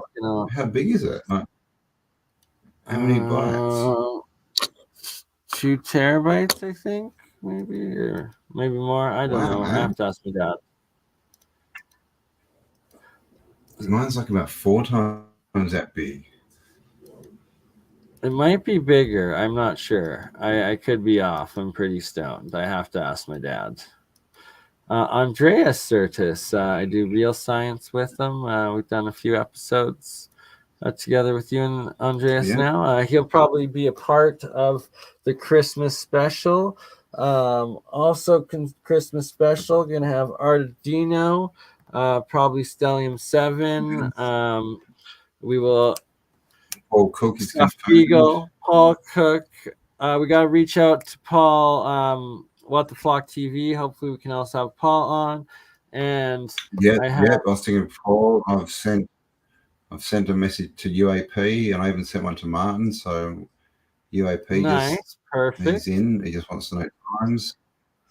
So because of the times, and we're all on different times, we'll probably start it more like in the evening Australia time, because that'll be the morning America, and that way we can kind of roll it through, start off with Australian people and Europe, and then get into the Americans once they're all awake. And so I guess we'll sort of go Christmas afternoon into the night, and sir, have a big bash. And also confirmed we will have Salnazor Stalin, aka Global Vision, joining us from the current land of Tartaria, and I'll play.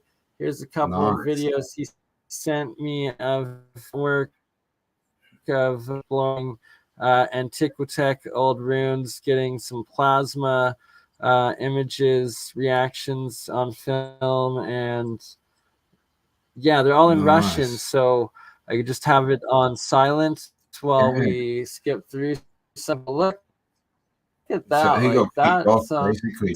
Shout out to just Stokes. He does so much boots on the ground, just like Paul. Sorry, what was that, Campbell? He got kicked off YouTube, off the English YouTube, didn't he? Yeah. Did he? He was saying that, he wasn't allowed to go on his English channel anymore or something like that. Which is a pity, because he was doing some definitely really want good to talk stuff. to him about that, because absolutely epic. And like, look at these layers of like massive megalithic pyramid layering, essentially terraforming of wherever this is in Russia, Siberia, somewhere. But showing the polygonal styles.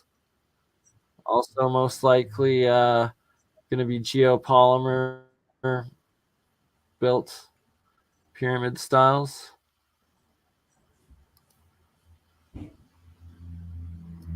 Cyclopean, some call it. That would be cool. Yeah, he's already confirmed he'll come on the Christmas stream at some point. So we got. Oh, he's going to come on that as well. Awesome. He will be on. So we're going to have to do up some kind of. He's confirmed for Christmas. Because we have to give people times, or else we're going to end up with 100%. 20 people on at once, and then a blank screen for 3 hours. So yes, happy Christmas. We will make it work and start getting time confirmed. We will. How deep are the foundations? Not sure. Is he in the Ural Mountains? Do you know? So I know there's a lot of stuff like that up in the mountains, but not sure.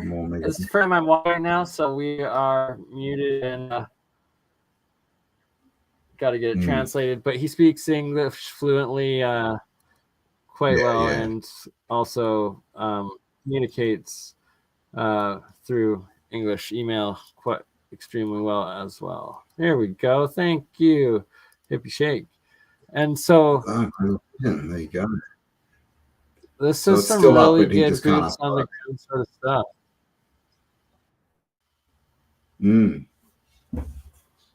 Yeah, it'd be good to get him and Mr. Cook in a chat. Right. Well, maybe it will happen on Christmas. I don't have Discord, if someone asks. Yeah, no, I don't. I did try it at one point, and Discord's very confusing. And I've also just got too many things. I can't even get to the social media I've got. So I'm refusing to start anything else. Indeed, but if you, the Xertus Discord community is a good one, and we will be building it up. And 2023, we should be able to get it all going together. Yeah, exactly. Just let's use ones that are already there and already built up and doing the good stuff. Can you read me now, Burns? Daniel Foster, how are you, brother? Sorry, I have not been paying attention to the comments. We love you, Daniel. How are you? How are your we can see now, my friend. I think it was you trying to email me from the phone text thing, Dan. It wasn't opening on my old phone still. I am on my new laptop. It's working very well, and thank you everybody that had pitched in for that.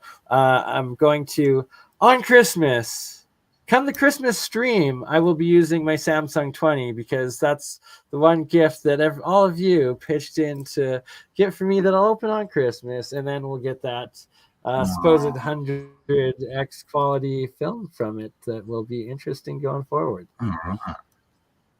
Good on you guys. Now we have a Bernie that has computers. We can do more things. Indeed. And it's a laptop, right? So you can take it when you go traveling. The laptop, and then the Galaxy Samsung 20 that has the 100x zoom or whatever the heck on it. So I'll be interested. What is that? But I'm That's a phone, is it? Yeah, it's a super new phone that has like, crazy camera stuff on it that I haven't opened it or used it either because I don't have a case for it yet, and I want to be very, very careful with it, sort of thing. I have a couple friends that have the same things. It's all fun and games until you drop them, right? It's such a scam. They make a product that costs you $1,500. You drop it once, and it can be like worth nothing. It's like, come on. All right, not that wasn't the video I was expecting. Oh, right, I can go like this. Let's see what else he sent. Oh.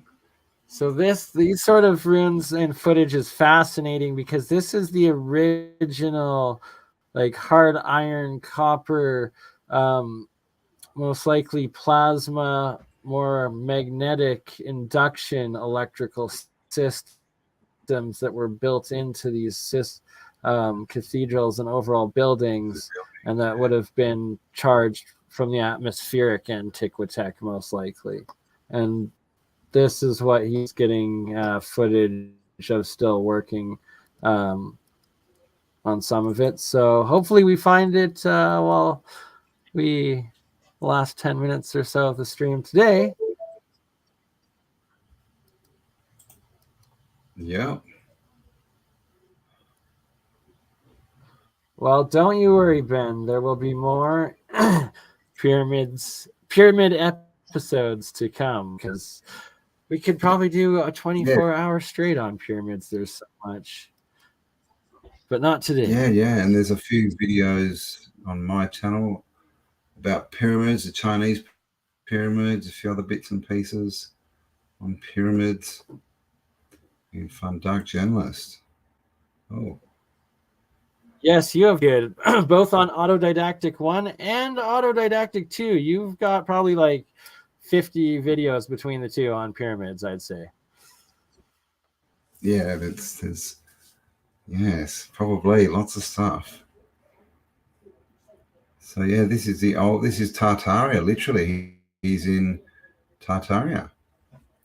Showing exactly. all the stuff. The area of the maps called the Tartaria, the real Tartaria tech, the existing antiquitech. Like, look at these things. It's like, well, keep the soul alive. Who knows? Transfer over. Interesting. They definitely have much more of an also, emphasis on death, 2023. we'll end it with a little bit of spooky paranormal happening with real science. Charlie C. and the device he's built, the communicator, the transdimensional communicator that he built, that was built off the designs that were channeled channeled through a group of channels from I think it was Ben Edison's design or something. One of the geniuses of past channeled it through. Charlie built it, sent it back, and now it's working. And now he's going to be building more, and it's going to be interesting.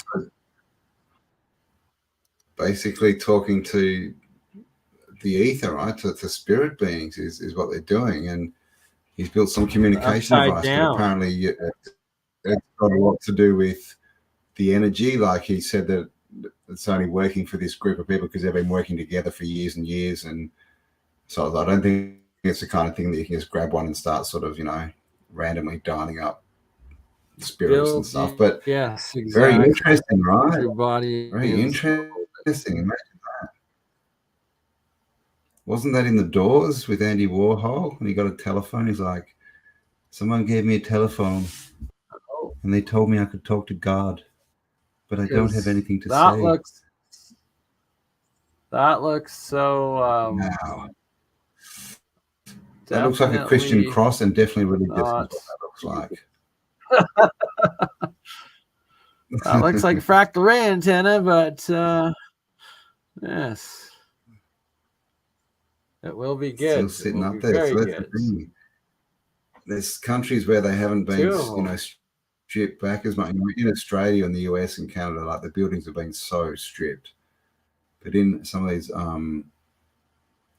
older countries or more or less, what do you call them? First world. The oldest graves, the graveyard estates. They all have like little pyramid, and the Michelle Gibson has done lots of videos on that too. I think you've done a couple too as well, haven't you? And stuff, and there's something weird, with the whole cemetery thing. Apart from the fact that there's not enough of them, and they all seem to start in the sort of 1600s. You can't find any cemeteries that are older than the 1600s, which is interesting. Well, apart from the Great Pyramid, I guess. Apparently that's a cemetery, or it's a very large coffin with a sarcophagus that happens to fit the internal dimensions of the exact same size as the Ark of the Covenant. Oh, there is a book from Miss Sherry Ives. Aha, the pyramids. We should have been showing that today, Bernie. I forgot about that. It's mine sitting behind me under a pillow. So maybe we'll have to go through that a bit more in part 2 of the pyramids, because we both got sent this book. We should put you on the big screen. How do we do that? Oh, there. Oh God, what have I done? Now you've got a big picture in front of your face. Just showing the pyramid side a little bit. But yeah, that's why I brought it out, because we should have been showing it. So I was like, I should show it. And we will definitely have 2 copies out for episode 2 of the pyramids and go in depth with. And I tried to make your picture bigger, but it's not letting me for some reason. But anyway, so this is this is actually not what's his channel called? Cesar. Oops. No, what's the Australian or the English one? Global Vision. Global Vision is the English one. Global Vision, but now he's only this one here. He's only got a Russian speaking one. The last 3 years he's just in Russian on this. But we'll get him on and have a chat and see what he's found in the land of Tartaria. Look at this Asian. Exactly. It will be an interesting one. All righty. Well, we're hitting the 2-hour mark. So you got anything else you need to put in here? Information was good. Yes, 10 a.m. my time, so that is 9 hours from now. If this wasn't enough of pyramids and specifically the geoglyphology science aspect of it all that goes much deeper into it, 10 a.m. on Leak Project, or 9 hours from right now, we'll be premiering my most recent brand new interview with Rex that I go very deep into explaining geoglyphology and the pyramids. Cool. There you go. On Leak Project and Burns' channel. If you haven't subscribed to Bernie, make sure you do. I will be replaying it on my channel on Thursday. On Thursday. So Leak Project tomorrow morning. And I saw you did another stream earlier, the Bernie stream. Yes, sir. So make sure you go just across and subscribe, everyone. Indeed, all yes, right. please. So there we go. It looks like we've come to the end of the show. Excuse me. May you all have a very energetic portal day of a solstice, and make sure you see at least one sunrise or one sunset and the moonrise, moonset along some of your local arches and skyline, and catch the ancient wonders that are built into your local areas and the magic around it. Indeed. And thank you all for being here and spending some time with us. We love you all and appreciate it. And we'll talk to you all on the next upload. Bye for now.